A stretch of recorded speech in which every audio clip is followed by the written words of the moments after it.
Some dare call it conspiracy.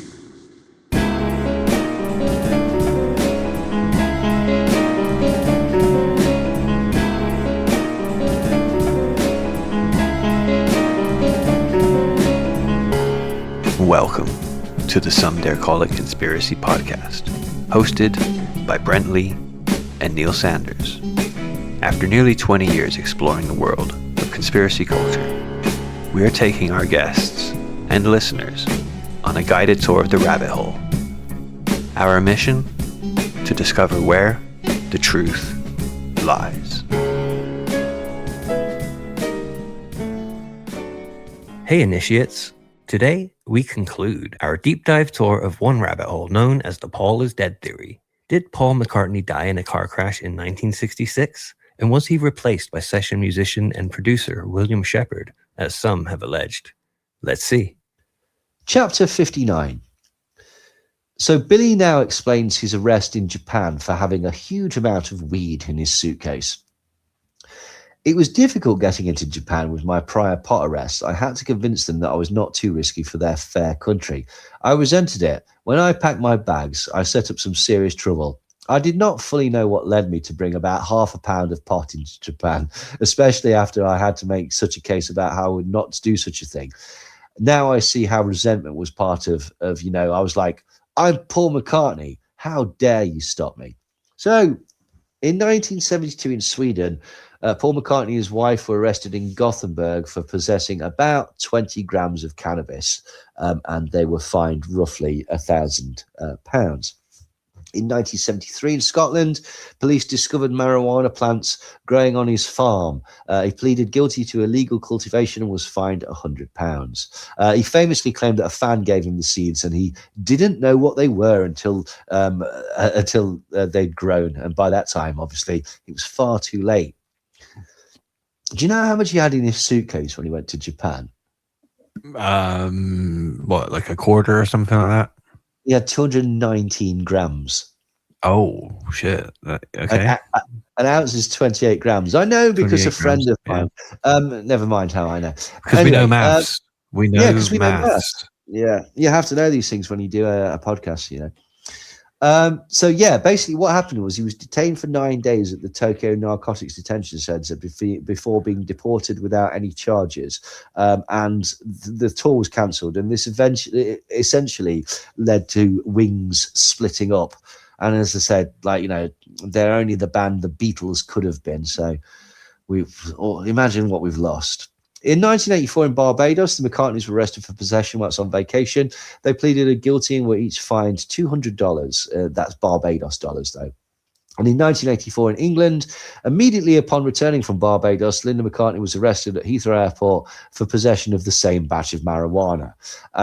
Now, I don't know if I don't think they took it back. I think it was just because they'd figured out they must have taken it through the airport previously or something like that. But whatever. But nothing suspicious arose from these other four events. So, they don't mention that in the book. Like, if you remember, they claimed earlier in the book that when he was in Japan, they covered it up, Interpol covered it up, and they knew that he wasn't about it. So what actually happened was, after this, Paul McCartney basically unrepentantly called for the decriminalisation of cannabis, arguing that it was much less harmful than rum punch, whiskey, nicotine, or glue. But also, basically, in the book, he says that Billy's asked about the arrest in Germany, and so the Japanese police are like, you're not the same person that was arrested in Germany, which we know to be not true. And so, yeah, basically what happened in Germany was that, if you remember, they pinned a condom or potentially a rag to the wall so that they could see, lit it on fire, and it just caused actually smoke marks on the wall. But the owner was pissed with them, and so he had them deported. And that was December the 1st, 1960. And that ended the Beatles' first Hamburg trip. So anyway, Interpol reveals something in Japan. Whoever taught you about McCartney's Hamburg experiences should have mentioned his and Mr. Best's attempted arson. They fastened a condom to the wall in a dark room, then lit it on fire. We know that Mr. McCartney was not you. Then why did you ask me all these questions?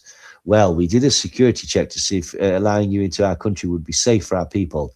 Besides, Interpol's update of your drug arrests, they sent a report of your deportation from Germany.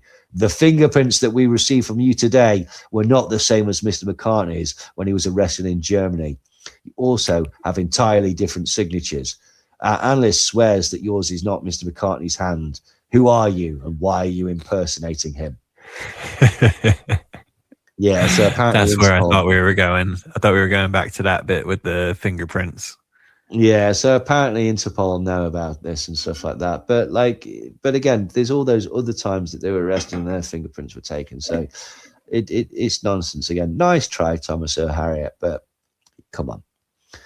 But there's absolutely no evidence this happened at this interview with Interpol. He was held for 9 days, and initially was told that he could face 7 years in prison, but basically was released without charge. In the book, it says, in my defense, authorities in London informed my Japanese captors that Paul McCartney and also each of the Beatles was a member of the Order of the British Empire, an MBE, each of them having received that high honour from the Queen for their service to the Illuminati. So obviously Interpol are like, well, sorry, if you'd only just said early on that it was the Illuminati involved, we wouldn't have wasted your time, Mr. McCartney. Also, defense is spelt like in the American way. So is honor. Again, I'm sorry to be petty, but the book was getting on my fucking nerves by this point. Then John shot and he dies in New York. Chapter 60, Lovely Linda, describes qualities that would be appreciated by the readers of Beatles Enlightenment, and so it's included in that collection rather than this one. Chapter 61, Paulism, is skipped in both collections due to some of its dark material that is not appropriate for most audiences. Chapter 62. Billy discusses the 1999 album Run Devil Run. It features mostly covers of both familiar and obscure 1950s rock and roll songs, along with 3 original Paul McCartney compositions written in the same style. However, various famous musicians played on it. So wanting to work with reliable and empathetic musicians, Paul McCartney called up Pink Floyd's David Gilmour to play guitar, Mick Green to play guitar, Pete Wingfield and Geraint Watkins to play keyboards, and Deep Purple's Ian Pace and Dave Mattox to play on drums. So add all these people to the list. This was recorded a year after the tragic death of Linda, who was apparently the love of Billy's life and the mother of his 4 children, who all strangely look like Paul. But for some reason, Billy does not speak about this massive event in his life, right? Which doesn't make any sense. I know we're overanalyzing that. That's what we tend to do. But basically, she would have been his only real friend. She would have been his rock. She would have been the person he could confide in. He's the mother of his 4 children. This would be a huge event for Billy's life, maybe even a catalyst for him to confess that he was not the original Paul McCartney. And strangely, the book doesn't include it at all. And like his pot buddy. Exactly, absolutely.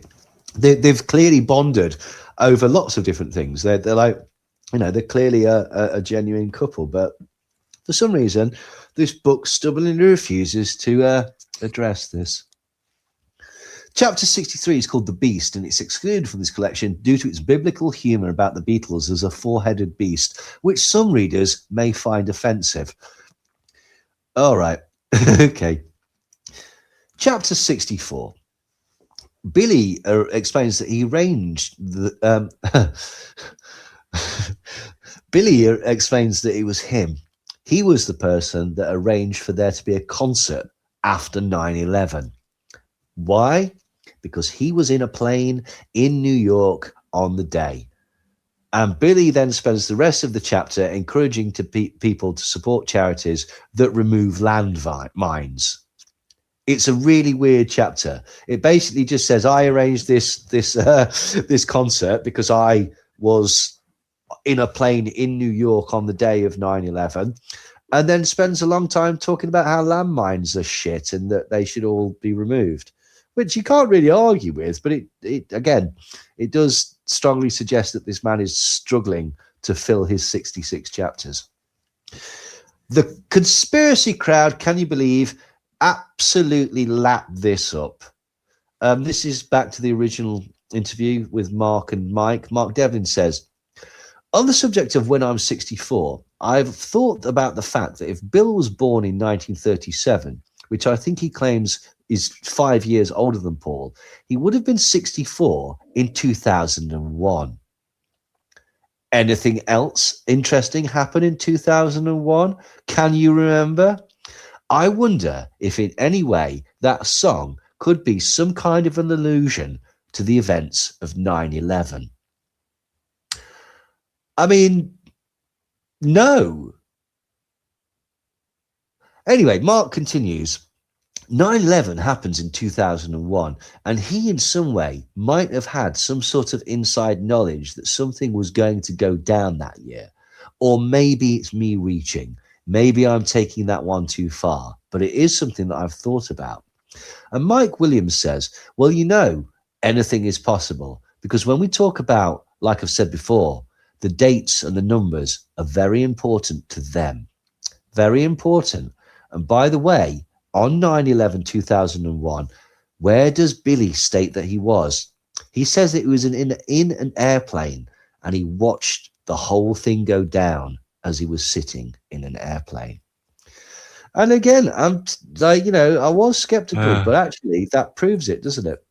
I just keep going back to the fact that the real Bill Shepherd died in like 1988. Yeah. And his poor son's there. At the age of 61. So he didn't even make it as 64, let alone it being anything near 2001. Like, it just... It's so silly. It's ridiculous. It's fucking ludicrous, this. But hey-ho, we are on the home stretch. But there is an element of truth in there. Do you know where Paul McCartney was on September the 11th, 2001? Yeah, planning it from Building 7. Yes, exactly. Well, actually, he was he was directing it from a cave in Afghanistan. But no, he was he was actually sat in a plane on the tarmac at New York's JFK International Airport, having just visited the city, and so he was actually able to see smoke pluming up in the city from his seat on the plane. I got a serious question now. Uh-huh. Are you in a plane or on a plane? Ooh, interesting. I'd say probably in. Yeah, I've written sitting on a plane there, which implied that he was like barebacking it, like the bloke at the end of fucking Dr. Strangelove. Yeah, no, like, I mean, of course he's inside a plane. He's in the Illuminati. They get all sorts of perks. Chapter 65. Oh, nearly. Fuck. And there's a note that I've written here before we delve into the paragraph, and it simply says, oh, fucking hell. The Beatles, Stones, and other bands use Satanism, as I have already explained, to help connect us to the fully global network. It was because of the relationship with that network that EMI had already established that we were able to get the help required for our success through the Illuminati. I also revealed our band's Masonic symbolism, especially on Sgt. Pepper's, which was to let the world know our sponsors. The Illuminati are Luciferians. They believe that through them, Lucifer illuminates the world. That's not what they believe, but that's not even close. But never mind, anyway, whatever. In Freemasonry, we go through 33 degrees. Unknown to those of the lower degrees, those 33 degrees are topped by 13 degrees of the Illuminati. Masons do much of the Illuminati's network. I have also spoken with members of the Committee of 300. When Masons of a high degree receive the Illuminati's secret Luciferian rituals, no one of a lower degree is told. And I thought, wow, that seems really, really crowbarred in, doesn't it? Like, we're literally, this is the second to last chapter, and it just, bang, just drops that shit in there. And here's the silly thing, right? Okay. I'm sure both of us, if we'd have been reading this with our conspiracy head on, would have been, finally, he's got around to this. He's been hinting at this, but finally he did, like, just comes out and actually tells us this. And it's like, he's told you nothing there. He's just basically, again, he's pandering it. He's read John Coleman's book. and he's tying it to John Coleman's book, but he's missing out large parts of John Coleman's theory. So, it doesn't stand up. Also, there's no such thing as the Committee of 300. It doesn't exist, nor does the Illuminati, nor do the 13 degrees of the Illuminati and Freemasonry. And Satanism or Luciferianism isn't exactly what he's making out in this. But never mind. I'm sure he knows. Anyway, he goes on to say, there are also 20 secret degrees of rank above the Illuminati that only a few humans have ever heard of. I learned it from Paul, that some ministers have simplified it, saying that Satan is God of this world and that he rules over the Illuminati, by which, through infiltration into every powerful organization, unions go. Oh, that's good. At least Satan's a union man. Like, down with capitalism, up with Satan. Oh no, and corporations. Oh, you know what that is? That's Satan being controlled opposition. Anyway, so the Illuminati, through infiltration to every powerful organization, unions, corporations, governments, universities, and religions, Satan, or Lucifer, actually rules the world. However, he does not rule it alone. Paul says that he uses organized entities having a score of degrees ruling over the 13 Illuminati degrees that in turn legislate those of the 33 Masonic degrees. These 33 degrees, like the 33 vertebrae of the spine, lead us to enlightenment as we work our way up, approaching illumination through the pineal gland. Beyond the spinal cord, there are 13 major parts of the brain corresponding to the 13 degrees of the Illuminati. And then Billy goes on to explain that this entire book was meticulously accurate in its first draft. There's lots of spelling mistakes, but he explains. Then, after running it past my attorney, he convinced me to change some names and other details, which I did in good faith. Then he said that I'd evidently failed to realize that my memoirs are not necessarily fictional just because I say they are. The rest of the changes ensued to prevent devastating legal action by a signed contract that I stand to lose everything if I confess that I am not Paul. Which explains why he got so many things wrong then, doesn't it? Because he had to. Because otherwise, the Illuminati would have ran him over the coals with their, contract lawyers. Like, it doesn't matter. Again, I'm going to say this again, right? Okay. Claiming it's fiction is irrelevant. If the public, come to follow the clues that Paul is dead, right? It doesn't matter how they find out. Also, again, why would Billy be punished? He wrote all the songs. Surely they like him. You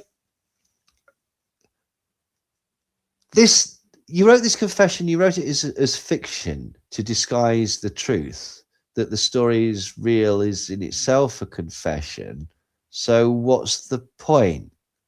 This bullshit. Again, you've just confessed. The Illuminati's not going to read this, get to chapter 66 and go, oh, that last bit exonerates him. He's only spent the last fucking 600 and odd pages telling the world about our deepest, darkest secret, and have all the people who are in on it, and also revealing all sorts of other secrets and stuff like that. But this last paragraph where he makes it clear that he presented it as fiction after discussing it with his lawyer, we'll give him a pass for that. I thought we're dealing with Satan, who, again, and we've discussed this before, is known to be a bit of a, He's not the most pleasant of fellows at times. Anyway, he carries on. The Beatles, Stones, and many other prominent leaders of the Cultural Revolution all knew of Aleister Crowley through Kenneth Anger, Crowley's successor, who was persuasive in promoting that brand of Satanism. Crowley wasn't a Satanist. And again, we discussed how the Kenneth Anger thing was nonsense in the very first episode, I believe. Billy says that LSD and Tim Leary influenced Lennon, and that Leary was also a Crowleyite. And this is somewhat true. Leary famously claimed to be carrying on much of the work that Crowley started, and suggested that the entire 60s counterculture was the manifestation of Crowley's influence. And that's where basically we get all this sort of Crowley invented the 60s, basically. Also, Timothy Leary, who, let's not forget, had taken enough drugs to kill a fucking bull elephant. sometimes believed that he was the reincarnation of Aleister Crowley. But essentially, they've just done this to tie that in, really, basically. Along with Robert Anton Wilson, Leary developed this psychological model, the 8-circuit model of consciousness, which did integrate Crowley's thelemic concepts and occult practices into more of a sort of space age, new age framework. And in Tim Leary's book, The Game of Life, he viewed it as a sleeper sequel to Crowley's Book of Thoth. And in it, Leary reinterpreted the tarot through the lens of technology and psychedelic experiences. And both men did share a philosophy of combining the aim of religion with the method of science. And Crowley used various substances as experimental aids for his magical system. And obviously, Leary was interested in exploring psychedelia. Both figures also explored the experience of communication with higher or external intelligences, Crowley famously claiming to have dictated the Book of the Law from an entity named Iwas, whilst Leary and Robert Anton Wilson, who wrote the Illuminatus trilogy, investigated similar muse-like communications during psychedelic experiments. And the book continues. These positions, different but the same, needed to be filled for the Tavistock project. We, the good boys, showed our Crowley affiliation with his picture on peppers, but did not explain his Illuminati connection. The Stones had an opposite image to sell. They were more blatantly satanic. Each band image carried out the same agenda of the Committee of 300, which consisting exclusively of Illuminati members are all Luciferian Satanists. That's getting on my tits. Luciferians and Satanists are not the same. Satanists do not believe in a physical devil, particularly the Anton LaVey Church of Satan, which doesn't believe in any religious. It's a humanist thing. Like the Satan as an entity is in Christianity. Luciferianism is different from Satanism. Luciferianism is often tied in with sort of occult magic and stuff like that, and that does believe that you can channel Lucifer, an entity, the king of hell, or whatever, basically, and certain other demons. So calling someone a Luciferian Satanist basically shows that you have only a very cursory knowledge of the entire idea, basically. Having as part of their motivation for spreading paganism, they are now breaking down formal religious structures as well as all political and institutional loyalties in order to more easily unite the world in a new world order. In many ways, he should have put this right at the beginning of the book, because if it's true, this is possibly like the most terrifying aspect of it. But Billy goes on, our connection was not to the philosophies of Crowley's Satanism. He wasn't a Satanist, but anyway, but to the global network made readily available to us. Under the guise of Satanism, many bands, networks jumped on board the Illuminatis. A bit humorously, it appeared that Satan orchestrated their success, but it was the Committee of 300. You remember that fictional group of people? Those who played along promoting sex, drugs, and Satanism were empowered, not for their work in the devil's evil playground, but rather to further the disintegration of values that hold all societies intact. Imagine the intended drug impact of the world seeing us, good boys of rock, with LSD. The media, also controlled by the Illuminati, promotes all those who promote that disintegration.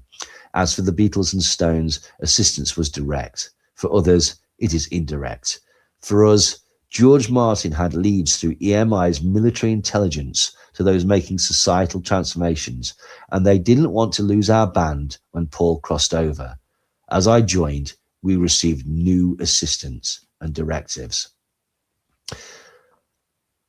He doesn't explain what it is. He doesn't elaborate on those, but just trust him. That's just how it went down.